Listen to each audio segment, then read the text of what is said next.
Jake Morrison floated in the observation deck of the research ship Horizon's Edge, watching the stars drift past the massive windows.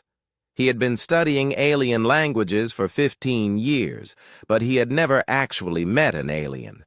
That was about to change. The ship's computers had detected something strange near the Kepler 442 system.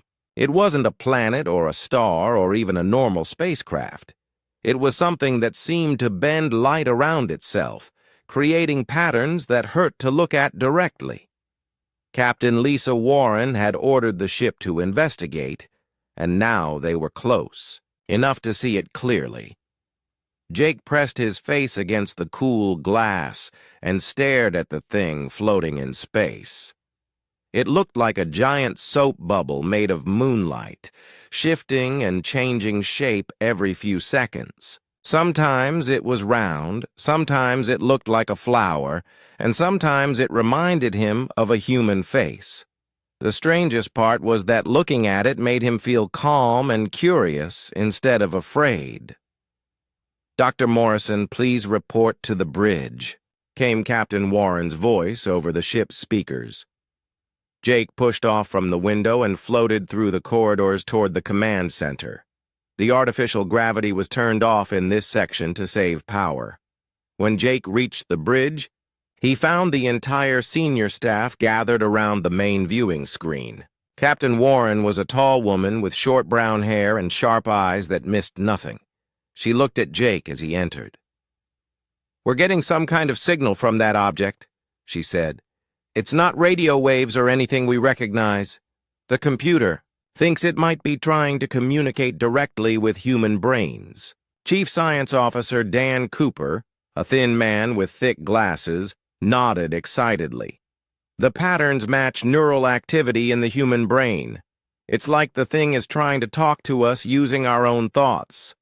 Communications Specialist Amy Foster looked worried. "Should we be concerned about mental invasion or mind control?" Jake studied the data on the screen.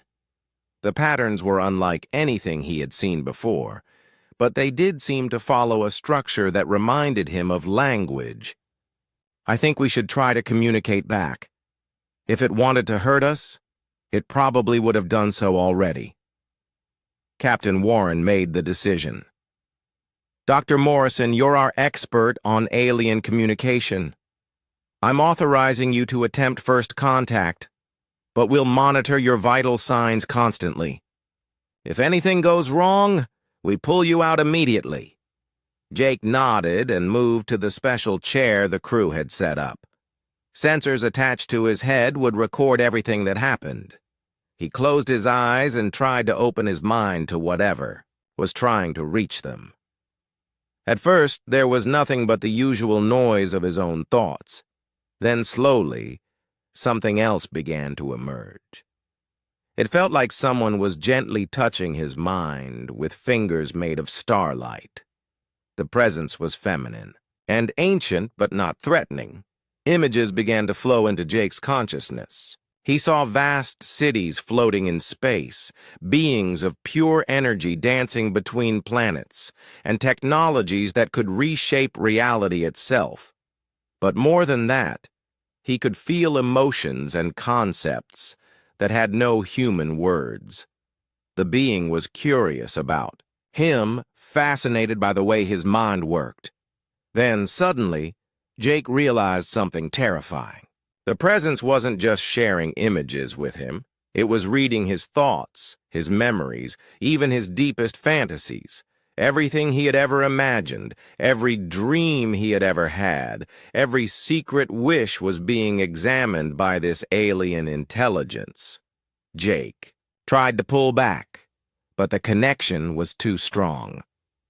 The being seemed delighted by what it found in his mind. It showed him images of his childhood fantasies about flying through space, his teenage dreams of meeting aliens, and his adult hopes of finding humanity's place in the galaxy. But it also saw his fears, his doubts, and his embarrassing personal thoughts. "I am Luna, the being said directly into his mind, though she didn't use words. The name simply appeared in his consciousness along with the understanding that she had chosen it from his own memories of Earth's moon. Your species thinks in such beautiful patterns. We have been searching for minds like yours. Jake found his voice and spoke aloud for the benefit of his crewmates. She calls herself Luna. She says they've been looking for minds like ours. I think she can read all my thoughts. Captain Warren leaned forward. Can you ask her what she wants? Jake formed the question in his mind, and Luna's response came immediately. More images flowed through the connection. Jake saw her species, beings she called the Veiltar, who existed as pure consciousness and could manipulate reality through thought alone. They had traveled the galaxy for millions of years, but they had lost something important along the way.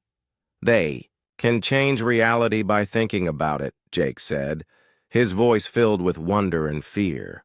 But they've forgotten how to imagine new things. They can only copy and modify what already exists. That's why they're interested in us. Humans create new ideas, new dreams, new possibilities. Luna showed him more. Jake saw worlds where the Veiltar had partnered with other species, helping them build impossible technologies in exchange for access to their creativity and imagination. But he also sensed something darker in her thoughts, memories of worlds that had been drained of all inspiration, leaving empty shells behind. She wants to help us, Jake said, but his voice carried uncertainty. She says they can make our dreams real. Any technology we can imagine, they can create. Any problem we face, they can solve. But the price is access to our minds, our thoughts, our imagination. As if to demonstrate, Luna reached into Jake's current thoughts and found his idol. Wished that the ship's coffee maker worked better. Without warning, Jake felt a strange tingling sensation, and Amy Foster gasped. The coffee machine in the break room just started working perfectly, she reported, reading from her tablet. It's not just working, it's producing coffee that's somehow better than anything we've ever tasted. Jake stared at the screen showing Luna's shifting form. The being had casually reached into his mind, plucked out a random thought, and made it reality. The implications were staggering and terrifying. Captain, Jake said slowly, I think we need to be very careful about what we think around her. She doesn't seem to distinguish between important thoughts and casual wishes. Everything in our minds is equally interesting to her. Captain Warren's expression grew serious. Can you ask her to limit the connection? We need privacy for some thoughts. Jake posed the question, but Luna's response was confused. The concept of private thoughts was foreign to her species. For the Veiltar, all consciousness was shared. All thoughts were open. The idea that humans might want to hide their minds from each other, let alone from her, was something she couldn't understand. As the conversation continued, Jake realized they were dealing with something far beyond simple. First contact. The Veiltar represented both the greatest opportunity and the greatest threat humanity had ever faced. They could solve every problem, fulfill every dream, and launch humanity into a golden age of unimaginable prosperity. But the cost would be the privacy of human thought itself. The connection with Luna grew stronger with each passing moment, and Jake could feel her delight at discovering the complexity and creativity of human consciousness. She was already making plans. Already. Imagining how she could help humanity reach its full potential.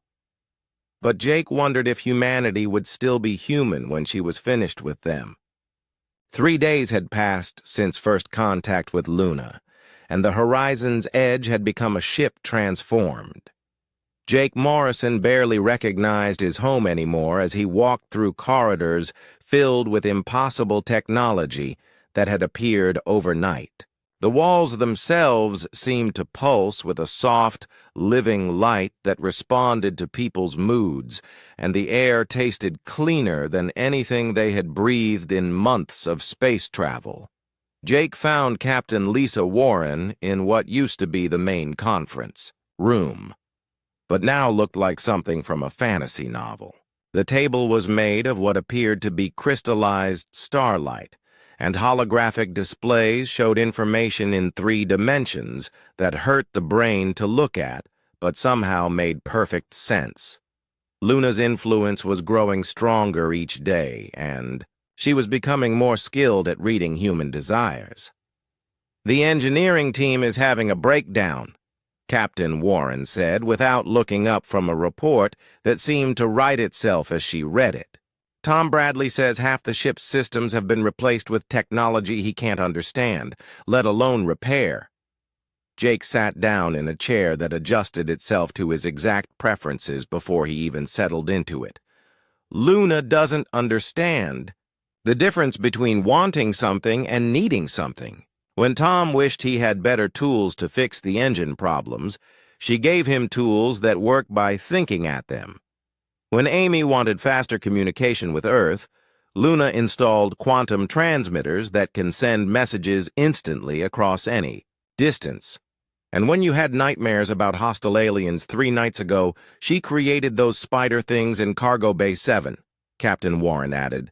"Security Chief Nick Johnson is still trying to figure out how to contain creatures that exist because you dreamed them." Jake winced at the memory. He had woken up in a cold sweat after dreaming about first contact gone wrong, only to discover that his nightmare had become real. 6-foot-tall, spider-like creatures with too many eyes and razor-sharp legs were now living in the cargo bay, behaving exactly as hostile as his dream had made them. Luna didn't understand why Jake was upset about it. To her, all thoughts were equally valid and deserving of reality. "She's not trying to cause problems," Jake said, though he wasn't sure if he was trying to convince the captain or himself. "Her species thinks differently than we do. For the Veiltar, there's no difference between imagination and reality. If you can think it, it should exist." Dr. Kate Sullivan, the ship's medical officer, joined them in the conference room. She looked exhausted, but excited. "Jake, you need to see what happened in the medical bay. Remember when you were thinking about how we needed better healing technology?" Jake nodded. He had been worried about the long-term health effects of space travel on the crew, wishing they had access to advanced medical scanners that could detect and treat diseases before they became serious. "Luna made it real," Dr. Sullivan continued.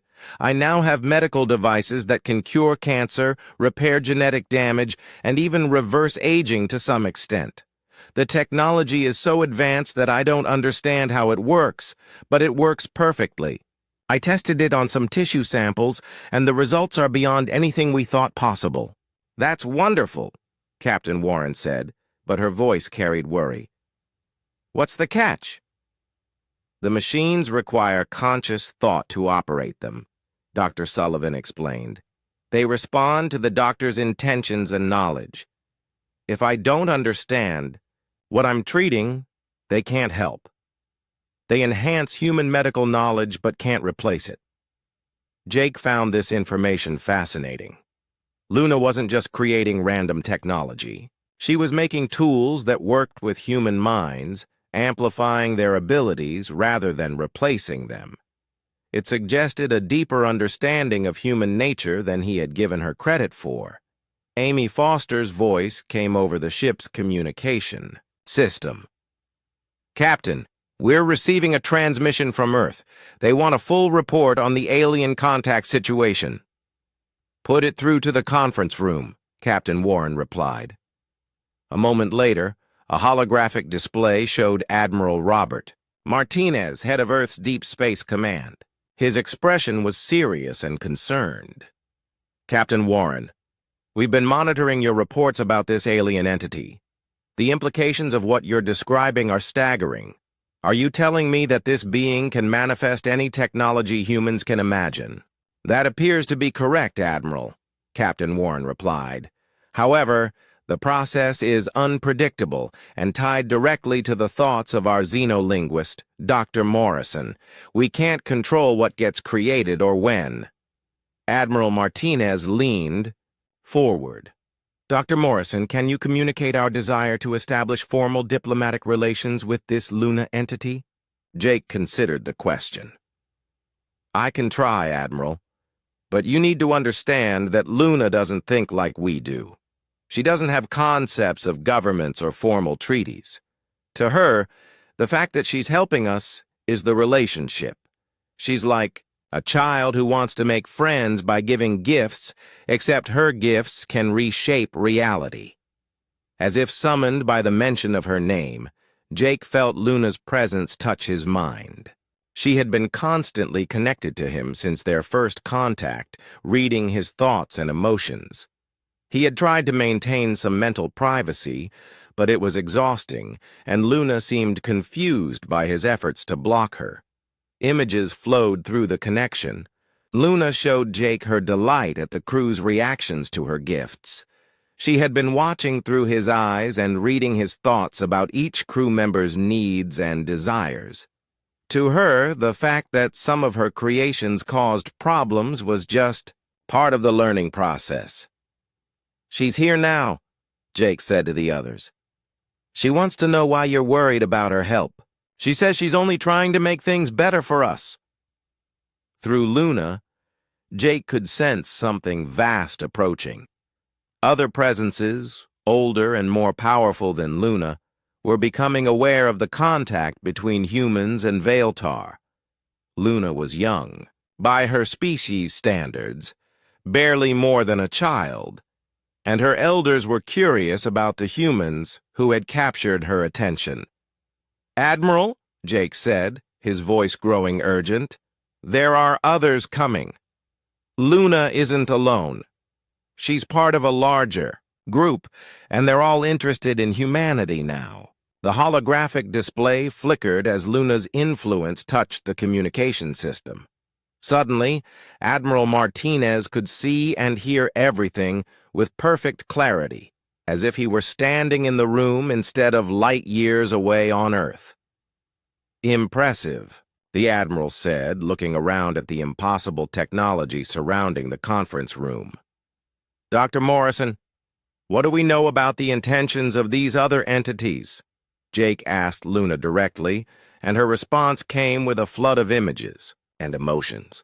He saw vast fleets of Veiltar moving through space, drawn by reports of humanity's exceptional creative capacity. He felt their hunger for new ideas, new dreams, new possibilities to explore and manifest. They're coming to Earth, Jake said, quietly. Luna has told them about us, about how humans think and dream. They want to meet our entire species. Dr. Sullivan looked worried. Jake, what happens to people who spend too much time connected to the Veiltar? Are there any side effects? Jake had been wondering the same thing. His connection with Luna was growing stronger each day, and he was beginning to notice changes in himself. His dreams were more vivid, his imagination more active, and sometimes he found himself thinking thoughts that didn't feel entirely his own. I don't know, he admitted. Luna doesn't understand human biology well enough to predict the effects. Her species exists as pure consciousness. They don't have physical bodies that can be damaged. Captain Warren made a decision. Admiral, I recommend that Earth prepare for large-scale first contact. Based on what we've learned, the Veiltar fleet will arrive at our solar system within days or weeks. They're not hostile, but they're also not entirely safe. Their help comes with consequences we don't fully understand.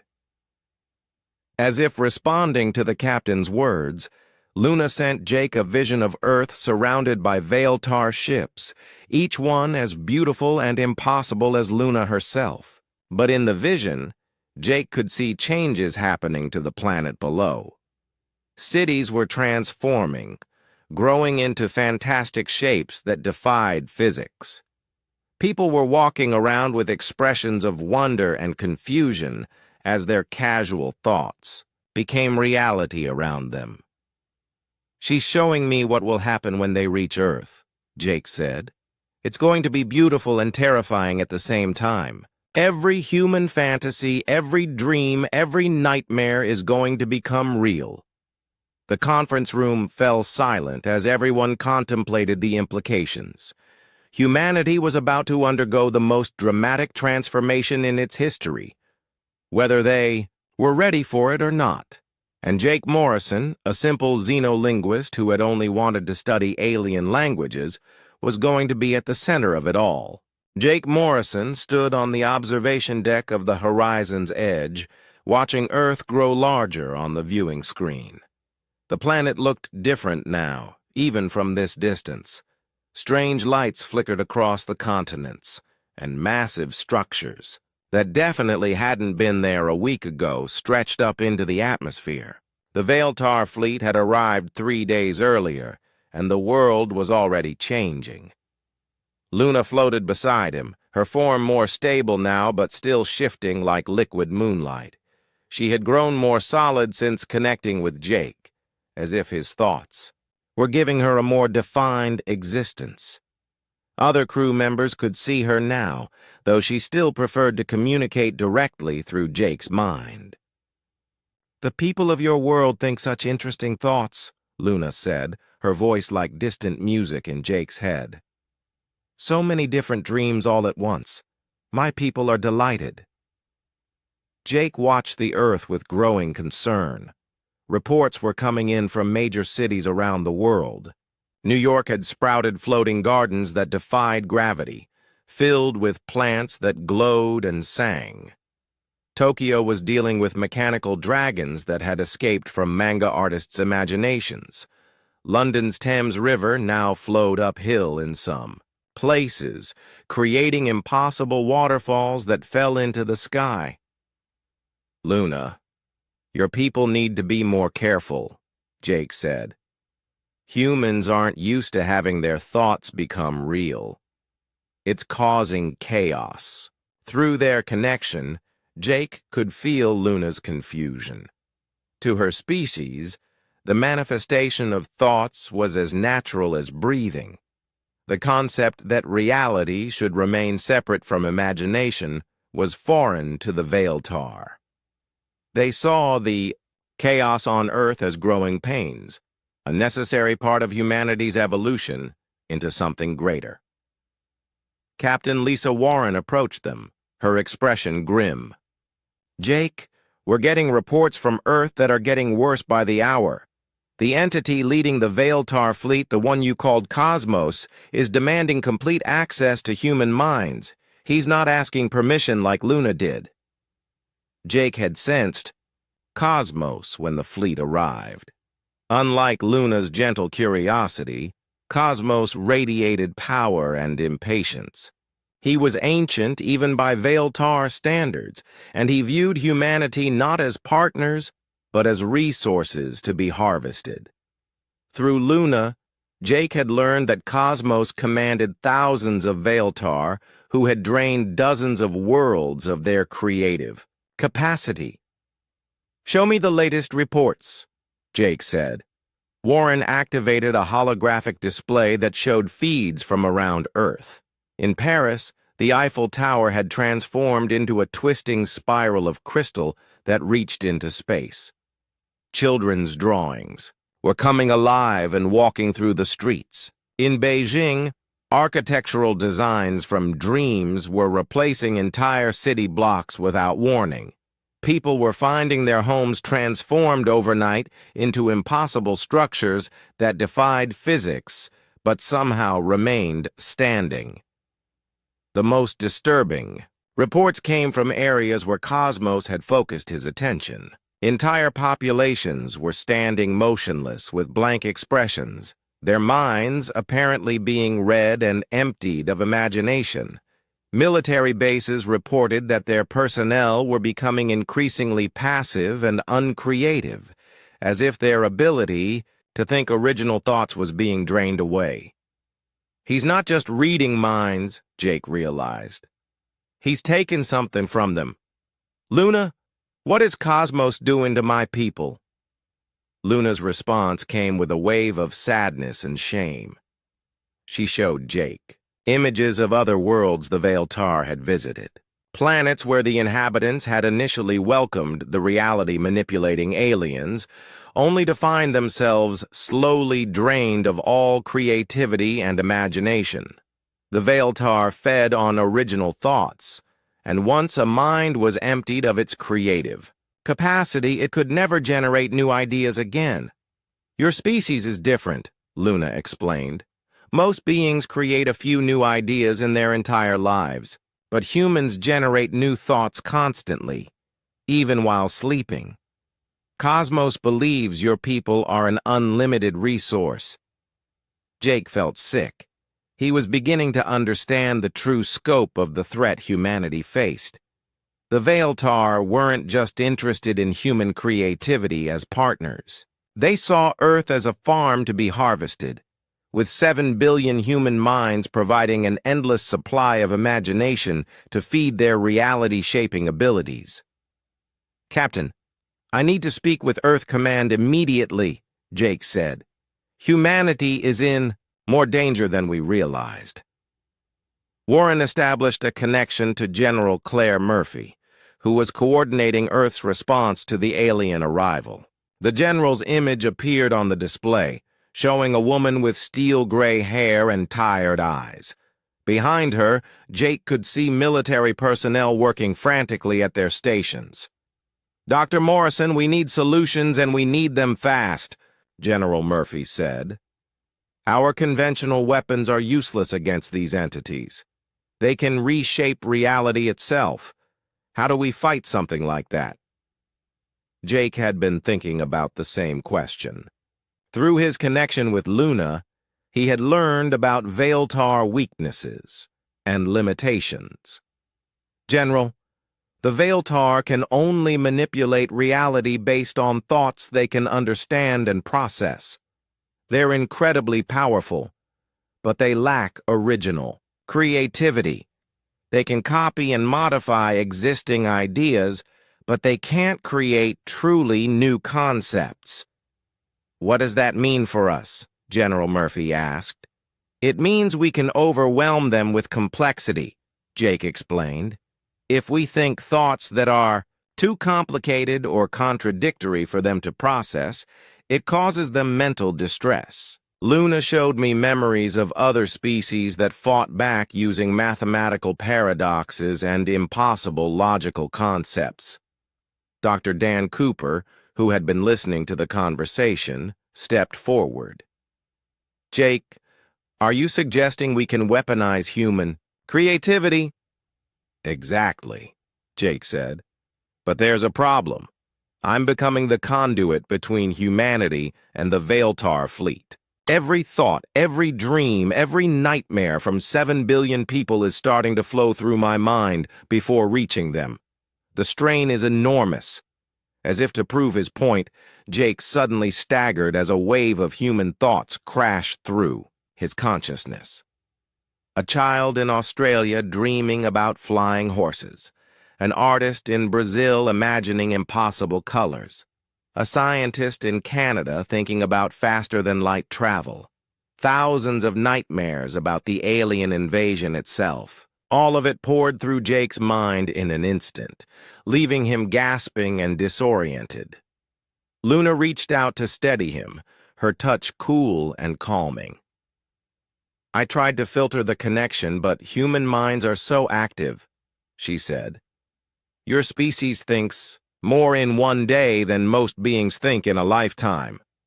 Captain Warren looked concerned. Jake, what happens if you can't handle the mental load? Jake didn't want to think about that possibility, but he knew the answer. If his mind broke under the strain, the connection between humanity and the Veiltar would become chaotic and uncontrolled. Every human thought would manifest randomly, creating a reality storm that could destroy both species. "We need to train people to control their thoughts," Jake said. "If humans can learn to think specific types of thoughts on command, we can coordinate mental attacks against the Veiltar, but we need to do it quickly." General Murphy nodded. "We're already working on that. We've established training centers in major cities where people are learning meditation and mental discipline techniques. We're calling them Dream Warriors." Jake felt a surge of hope. "That's good, but we need to be strategic about this. The Veiltar are vulnerable to certain types of thoughts, mathematical paradoxes, recursive logic loops, and concepts that contradict themselves. If enough people can think these thoughts simultaneously, we might be able to force them to retreat." Through his connection with Luna, Jake sensed Cosmos becoming aware of their conversation. The ancient Veiltar was angry that humans were discussing resistance instead of simply accepting their fate. Jake felt Cosmos reaching toward Earth with tendrils of power, seeking to shut down the communication networks and prevent humans from coordinating their defense. "Luna, you have to help us," Jake said urgently. "Your people are going to destroy humanity's ability to create new thoughts. That's not partnership. That's parasitism." Luna's form flickered with conflicting emotions. She was torn between loyalty to her own species and her growing affection for humans. "Cosmos says your people are too dangerous to leave free. He fears that human creativity will eventually surpass Veiltar abilities." "Maybe it will," Jake said. "Maybe that's exactly what should happen. Maybe your people need to learn to create again instead of just stealing from others." The idea seemed to shock Luna. For millions of years, the Veiltar had accepted that they could only manipulate existing ideas, never create new ones. The possibility that they might regain their lost creativity was something she had never considered. "If I help you," Luna said slowly, "Cosmos will consider me a traitor to my species." Jake took her hand, feeling the strange sensation of touching living starlight. "Then maybe it's time for your species to have a civil war. Maybe it's time for the younger Veiltar to choose a different path." Around them, the horizon's edge shuddered as Cosmos's influence reached the ship. The walls began to change, becoming more organic and alien. The battle for humanity's future was about to begin, and it would be fought in the realm of thoughts and dreams, where the only weapons were imagination and will. Jake Morrison felt the weight of 7 billion minds pressing against his consciousness as he stood in the makeshift command center aboard the horizon's edge. Earth had been under Veiltar influence for 2 weeks now, and the planet below looked like a fever dream made real. Entire cities had been transformed into impossible architectures that hurt to look at, while other areas remained stubbornly normal, where humans had learned to suppress their imagination. General Claire Murphy's image flickered on the main display, her face drawn with exhaustion. Behind her, Jake could see the controlled chaos of humanity's war effort. Soldiers were being trained not to fight with guns and bombs, but with precise thoughts and focused imagination. It was the strangest military operation in human history. "The Dream Warrior program is showing results," General Murphy reported. "Sergeant Maya Brooks has successfully trained over 10,000 people in mental combat techniques. They can think specific paradoxes and logical contradictions that cause the Veiltar significant distress." Jake nodded, though the effort of maintaining his mental barriers while translating between species was leaving him increasingly exhausted. Through his connection to Luna, He could sense the confusion and growing panic among the younger Veiltar. They had never encountered beings capable of fighting back on the mental plane. "What about Cosmos?" Jake asked, though he dreaded the answer. "He's escalated," General Murphy said grimly. "Yesterday, he issued an ultimatum to every world leader. Humanity has 24 hours to surrender completely, or he'll begin forcibly extracting creativity from our entire population. He's demonstrated his power by draining the imagination from everyone in a 50-mile radius around Geneva. They're alive, but they can no longer think original thoughts." Captain Lisa Warren, standing beside Jake, clenched her fists. "How many people did he affect?" 2 million, General Murphy replied. "They're physically fine, but they've become like living robots. They can follow instructions and perform routine tasks, but they can't create, imagine, or dream. It's a fate, worse than death for a human being." Jake felt Luna's distress through their connection. She was horrified by what her elder was doing, but she was also afraid to directly oppose him. Cosmos was thousands of years old and incredibly powerful, while Luna was barely more than a child by Veiltar standards. "Luna wants to help," Jake said, "but she's terrified of Cosmos. He's already marked her as a potential traitor for spending so much time with us." Dr. Alex Chen, Earth's leading expert on the new alien technology, joined the conversation from his laboratory in Singapore. "Jake, we've made a breakthrough in understanding how the Veiltar reality manipulation works. It's not magic. It's a form of quantum field manipulation controlled by consciousness. The stronger and more focused the thought, the more dramatic the reality change." "What does that mean for our defense?" Captain Warren asked. "It means we can potentially disrupt their abilities," Dr. Chen explained. "If we can create enough mental interference, we can make it impossible for them to maintain their reality alterations. The key is coordination.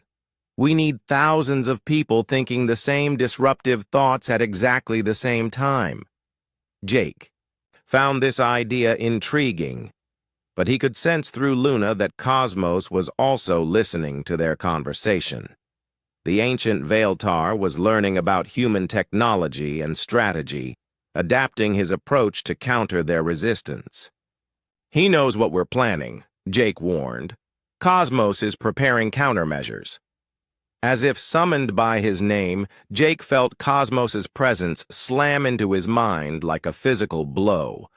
Unlike Luna's gentle touch, Cosmos was brutal and invasive, tearing through Jake's thoughts and memories without permission. Jake screamed and fell to his knees as the alien intelligence rummaged through his consciousness. Luna immediately intervened, placing herself between Jake and Cosmos in the mental realm. Jake felt her pain as the older Veiltar lashed out at her for protecting a human, but she held firm. "You will not harm the translator," Luna said, her mental voice stronger than Jake had ever heard it. "He is under my protection." Cosmos's response was filled with contempt. "You have been corrupted by these primitive minds. Humans are a resource to be harvested, not partners to be protected. Stand aside, child, or be destroyed with them." Through Luna, Jake could see the mental battle taking place between the two Veiltar. It appeared as streams of living light clashing in a dimension that existed beyond normal space. Cosmos was more powerful, but Luna was more nimble, using her smaller size and quicker reflexes to avoid his attacks while protecting Jake's mind. "Captain," Jake gasped, struggling to maintain consciousness, "we need to implement the coordination plan now, while they're distracted fighting each other." "Captain," Warren immediately opened a channel to Earth Command. "General Murphy, initiate Operation Paradox. All Dream Warrior units begin mental assault on the Veiltar fleet." Around the world, 10,000 trained humans began thinking the same impossible thoughts simultaneously. They imagined mathematical equations that had no solutions, logical statements that contradicted themselves, and geometric shapes that couldn't exist in normal space. The combined mental assault created a wave of cognitive dissonance that crashed over the Veiltar fleet like a tsunami. Jake felt the impact through his connection to Luna.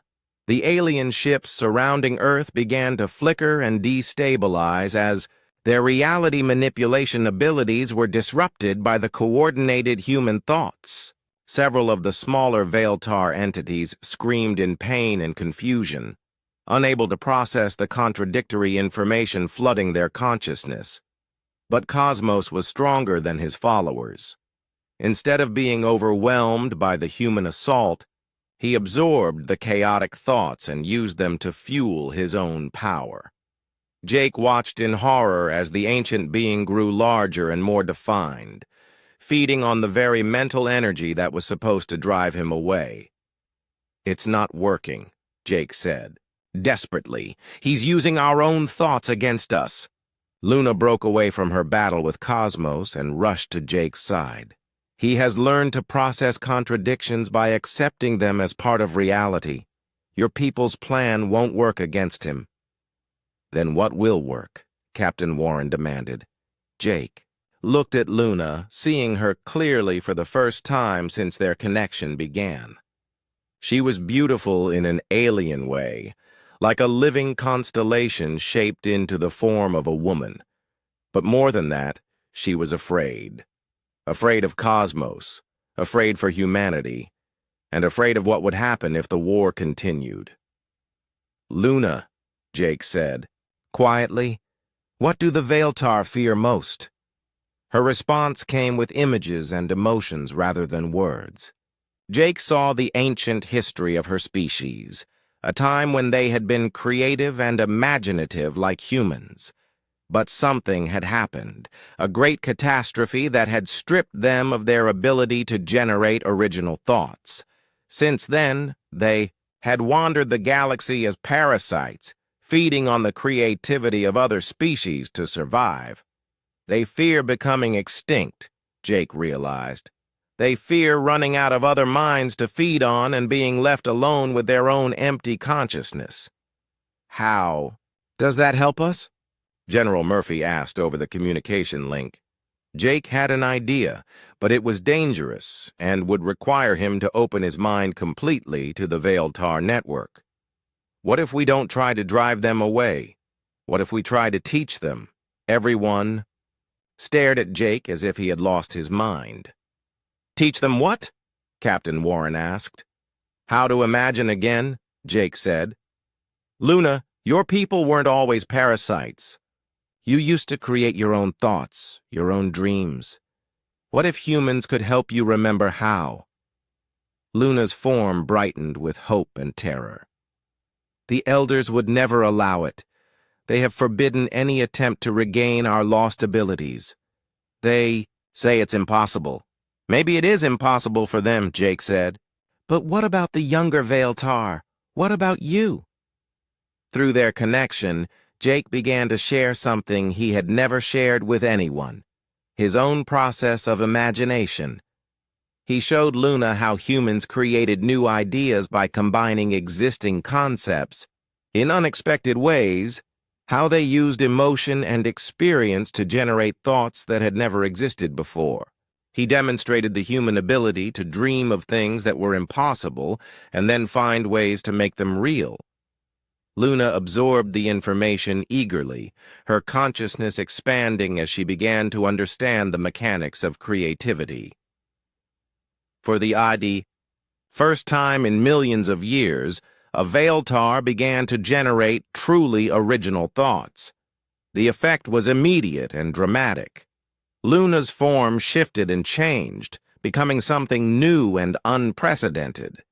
She was no longer just manipulating reality based on existing concepts. She was creating entirely new realities from her own imagination. Cosmos felt the change and roared with rage. What have you done? You have violated the fundamental laws of our existence.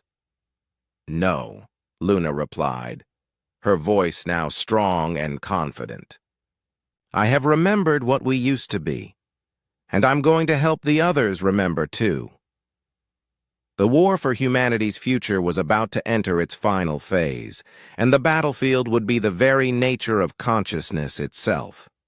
Jake Morrison stood at the center of a storm that existed in both physical and mental space. Around him, the horizon's edge had become something impossible, its walls shifting between metal and starlight as the reality war reached its climax. Through his connection to Luna, he could feel the consciousness of every human on Earth and every Veiltar in the fleet, all of them locked in a battle that would determine the future of both species. Luna had changed dramatically since learning to create original thoughts. Her form was no longer the simple moonlight shape Jake had first encountered. She appeared as a constantly shifting kaleidoscope of new possibilities, each moment bringing fresh concepts into existence. But her transformation had triggered something unexpected in the Veiltar fleet. Other young Veiltar were beginning to remember their lost creativity, inspired by Luna's example. Jake could sense them across the mental network, timid and confused, but desperate to reclaim what their species had lost. However, the older Veiltar, led by Cosmos, were fighting back with increasing desperation and violence. The fleet is tearing itself apart, Captain Lisa Warren reported, watching the main display as Veiltar ships began attacking each other in space above Earth. Some are following Luna's lead, but others are staying loyal to Cosmos. Through the observation windows, Jake could see the impossible battle unfolding. Ships made of crystallized thought were firing weapons of pure imagination at each other, creating explosions that existed in colors human eyes couldn't normally perceive. Each blast sent ripples through reality itself, causing changes to manifest randomly across Earth's surface. Jake? General Claire Murphy's voice came through the communication system. Cosmos is making his final move. He's gathering power from every loyal Veiltar and preparing to drain Earth's entire population at once. You need to stop him now, or humanity will lose the ability to think original thoughts forever. Jake knew what he had to do, but the thought terrified him. To challenge Cosmos directly, he would need to open his mind completely to the Veiltar network, allowing every thought and dream from 7 billion humans to flow through his consciousness simultaneously. The mental strain could destroy him, but it was humanity's only chance. Luna, Jake said, taking her hand, I need you to help me channel humanity's entire creative potential. We're going to show Cosmos something he's never seen before. Luna's form flickered with worry. Jake, the amount of mental energy involved could kill you. Human minds aren't designed to handle that much information at once. Maybe not, Jake admitted, but human minds are designed to dream of the impossible and then find ways to make it real. That's what makes us different from every other species. You've encountered. Jake closed his eyes and opened his mental barriers completely. Immediately, the thoughts and dreams of every human on Earth rushed into his consciousness like a tsunami of imagination. He saw through the eyes of children dreaming of flying to the stars, felt the hopes of scientists working to cure diseases, experienced the fears of people facing an uncertain future, and shared the love of artists creating beauty in a chaotic world. But instead of being overwhelmed, Jake found himself growing stronger. Each human thought added to his mental capacity rather than draining it. He realized that Luna had been wrong about human limitations. When humans worked together, when they shared their dreams and supported each other's imagination, they became something greater than the sum of their parts. Cosmos felt Jake's transformation and responded with fury. The ancient Veiltar gathered all his remaining followers and launched a massive mental assault, trying to crush Jake's consciousness before it could grow too powerful. The attack came as a wave of pure despair, designed to convince Jake that resistance was hopeless and humanity was doomed to servitude. But Jake had something Cosmos didn't expect: the stubborn human refusal to accept defeat.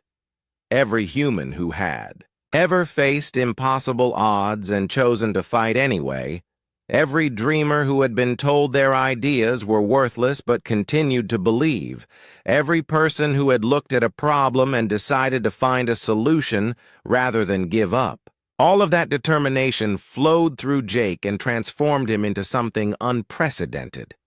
"You cannot win," Cosmos declared, his mental voice shaking with rage and fear.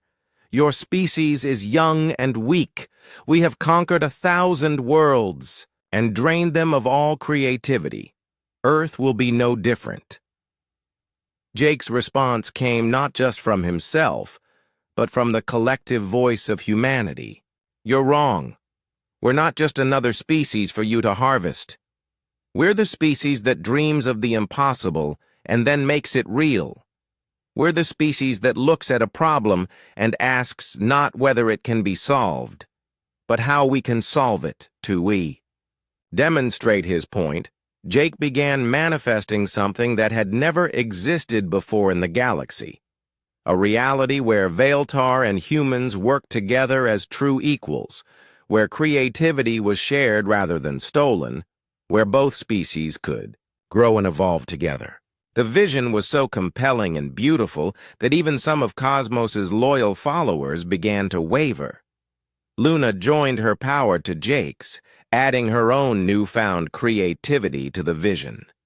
Together they showed the Veiltar fleet what partnership could look like: humans providing endless imagination and innovation, while Veiltar helped manifest those dreams into reality. Cities that floated in space, technologies that could heal any wound, transportation that worked by simply thinking about your destination. More young Veiltar broke away from Cosmos to join Luna and Jake's growing coalition. Each new ally added their power to the vision, making it more real and more compelling. Soon, half the fleet was working to create this new reality, while the other half fought desperately to maintain the old order. Cosmos realized he was losing and made a final, desperate gambit. He began draining creativity not just from humans, but from his own followers, consuming their consciousness to fuel one last attempt to destroy Jake and everyone supporting him.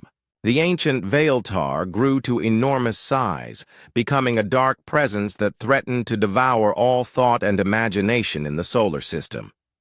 "If I cannot have your creativity," Cosmos declared, "then no one will have it.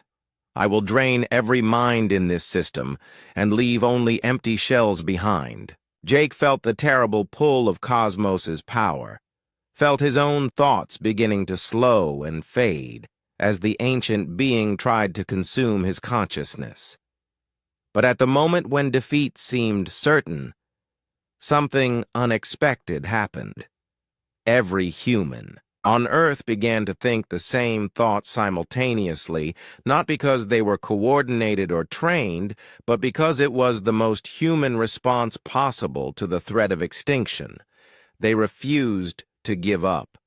7 billion people, all thinking the same defiant thought at the same moment, created a wave of pure determination that crashed over Cosmos like a tsunami. The ancient Veiltar, who had spent millions of years feeding on the creativity of other species, had never encountered anything like the raw, stubborn will of humanity refusing to surrender.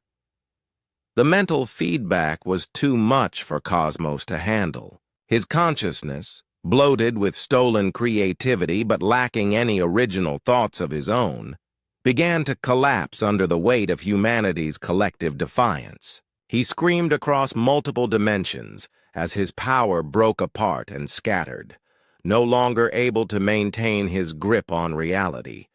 In the aftermath of Cosmos's defeat, Jake found himself still connected to both species, but no longer bearing the crushing weight of being their sole translator. Luna and the other young Veiltar had learned enough about creativity to communicate directly with humans, while humans had developed enough mental discipline to interact safely with Veiltar consciousness. "It's over," Luna said, her form now stable and beautiful, a perfect blend of alien mystery and familiar warmth. "Cosmos is gone, and the old ways with him. My people are free to learn creativity again." Jake opened his eyes and found himself back on the observation deck of the Horizon's Edge, but everything had changed. Earth below was no longer chaotic with random manifestations. Instead, it showed the first signs of deliberate collaboration between human imagination and Veiltar reality manipulation. Cities were growing upward and outward in impossible but beautiful ways, shaped by human dreams but made real by alien power. Captain Warren joined them at the viewing window. "The reports are coming in from around the world. The hostile manifestations have stopped, and people are learning to work with the friendly Veiltar to create amazing things. It's like humanity just took a giant leap forward in evolution." General Murphy appeared on a nearby display, smiling for the first time since the crisis began. "Dr. Morrison, I don't know how you did it, but you've given humanity something incredible. We're already seeing advances in medicine, technology, and space travel that should have taken us centuries to develop." Jake nodded, but his attention was focused on something else. Through his permanent connection to the Veiltar network, he could sense the first human-Veiltar hybrid ship taking shape in Earth's orbit.